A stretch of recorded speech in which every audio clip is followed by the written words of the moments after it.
여러분 안녕하세요.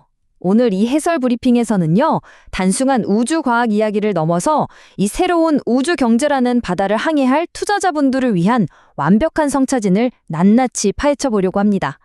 우리가 겉으로만 알던 스페이스X의 화려한 성과, 사실 그 이면에는 엄청난 재무적 혁신과 새로운 공급망의 탄생이 숨어 있거든요. 자, 우리의 투자 포트폴리오를 어떻게 우주 궤도까지 쏘아 올릴 수 있을지 지금부터 바로 들어가 보죠. 자, 본격적으로 들어가기에 앞서 핵심부터 딱 짚고 가겠습니다. 스페이스X의 재사용 로켓 기술. 이게 무려 70%라는 어마어마한 비용 절감 혁명을 일으켰습니다. 그리고 이 단 하나의 사건이요, 스타링크 통신망, 국방부 우주 방위 시장, 그리고 하위 부품 공급망의 골드러시까지 그야말로 거대한 나비 효과를 촉발했죠. 그러니까 우주로 가는 비용이 확 줄어드니까 이전에 없던 새로운 돈밭, 아니 거대한 시장이 폭발적으로 열린 겁니다. 오늘 우리가 살펴볼 흐름입니다. 첫 번째, 비용 혁명부터 시작해서 스페이스X의 진정한 캐시카우인 스타링크, 게임 체인저인 스타쉽, 그리고 국내 공급망과 실전 투자 지표, 마지막으로 장기 시나리오까지 총 6단계를 빠르게 훑어볼 텐데요. 끝날 때쯤이면 여러분 손에 아주 구체적인 우주 투자 실전 체크리스트가 들려있을 겁니다. 그럼 바로 첫 번째 파트, 비용 혁명. 우주 진입 장벽을 어떻게 허물었는지부터 보겠습니다. 아시다시피 예전에는 우주 산업하면 무조건 세금 쏟아붓는 정부주도 프로젝트였잖아요. 그런데 이 흐름을 화면의 5단계로 한번 따라가 보시죠. 첫째, 발사 비용이 뚝 떨어집니다. 둘째, 그러니까 당연히 전 세계 발사 수요가 폭발하겠죠. 셋째, 낮아진 비용을 발판으로 스타링크나 군사 우주 인프라가 쫙 깔립니다. 넷째, 한 번에 어마어마한 짐을 싣고 가는 스타쉽의 시대가 열리고요. 마지막으로 우주 발사체에 들어가는 특수 소재들의 슈퍼사이클이 본격적으로 시작됩니다. 그러니까 발사 비용 하락이라는 이 단 하나의 촉매제가 가치사슬 전체의 연쇄 폭발을 일으킨 셈이죠. 자, 여기서 진짜 중요한 두 가지 핵심 개념만 딱 잡고 가겠습니다. 복잡한 말 빼고 아주 쉽게 비유해 볼게요. 먼저 에리오, 저궤도입니다. 이건 그냥 지구 상공에 띄워놓은 거대한 우주 와이파이 공유 기존이라고 생각하시면 딱 맞습니다. 그리고 두 번째, BEP, 손익분기점이죠. 우주산업의 손익분기점이 낮아졌다는 건요, 이제 이 시장이 더 이상 정부 예산 갉아먹는 돈 먹는 하마가 아니라 민간 기업이 알아서 돈을 벌어들이는 진짜 비즈니스로 탈바꿈했다는 뜻입니다. 엄청난 변화죠. 자, 이 슬라이드에서 정말 흥미로운 부분이 나옵니다. 바로 펠컨 9 로켓의 1단 추진체 재사용 구조인데요. 한번 생각해 보세요. 한 번 쓰고 버리던 비싼 일회용 택배 트럭을 기름만 채워서 수십 번 재사용하는 우주 배달 트럭으로 바꾼 거랑 똑같습니다. 로켓 원가의 무려 60%를 차지하는 이 1단 부스터를 재사용하니까 예전에는 1kg당 1만 달러가 넘게 들던 발사 비용이 70%나 수직 낙하해버린 겁니다. 이 기술이 말 그대로 우주 산업의 손익분기점을 근본적으로 뜯어 고친 거죠. 옛날 방식인 올드 스페이스랑 스페이스X가 이끄는 뉴 스페이스를 비교해보면 차이가 확연합니다.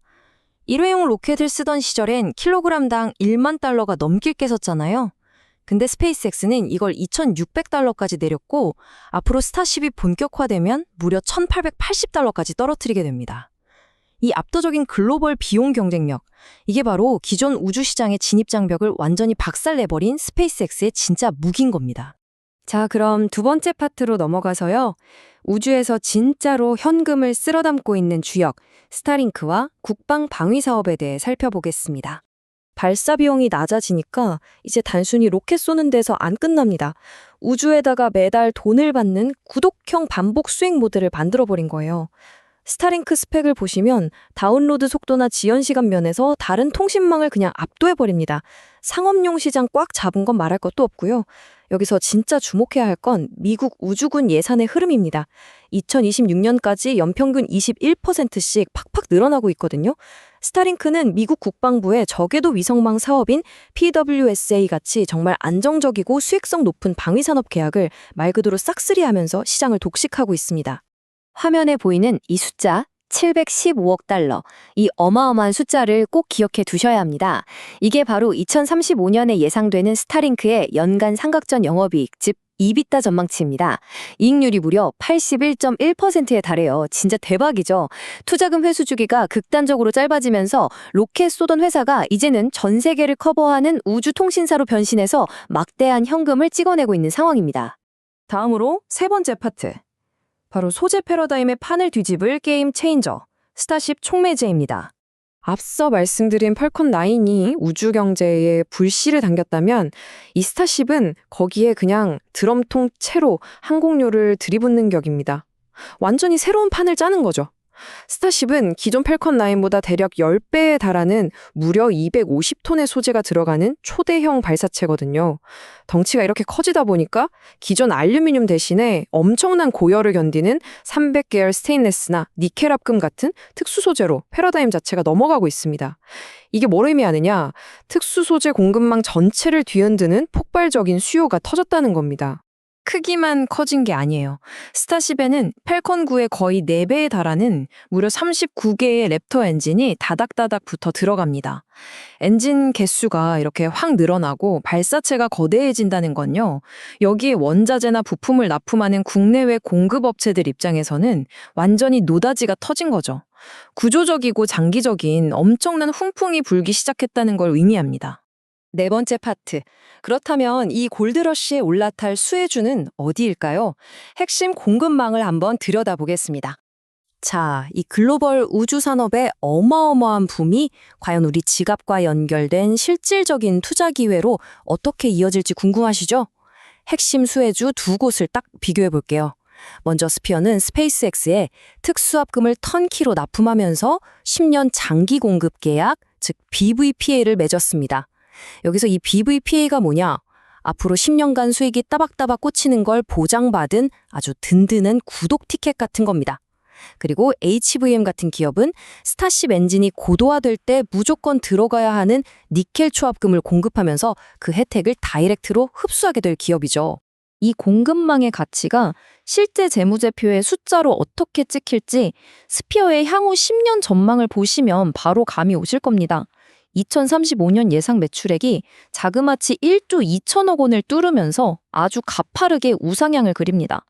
우리 같은 초기 투자자 입장에서 볼 때 이렇게 10년치 실적이 눈에 뻔히 보이는 장기 가시성이 확보된 기업이야말로 포트폴리오에 아주 든든한 멱살잡이, 즉 훌륭한 성장 엔진 역할을 톡톡히 해줄 수 있는 거죠.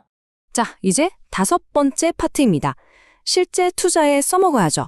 투자자 플레이북, 실전 지표와 리스크 관리를 짚어보겠습니다.